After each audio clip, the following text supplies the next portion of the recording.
Сегодня в Коми запустили пилотный проект по внедрению голосового помощника на базе искусственного интеллекта в работу колл-центров медорганизаций республики.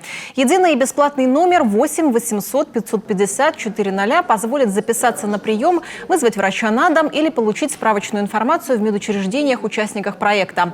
Пока их 6. Сыктывкарская городская поликлиника номер 3, городская больница, Сыктывдинская, Усть-Куломская и Усинская центральные районные больницы и Ухтинская детская. Как отмечают в Минздраве, внедрение голосового помощника поможет увеличить количество приемов пациентов и сделает процесс взаимодействия пациент-врач более удобным. Голосовой помощник будет автоматически обзванивать пациентов для подтверждения записи на прием.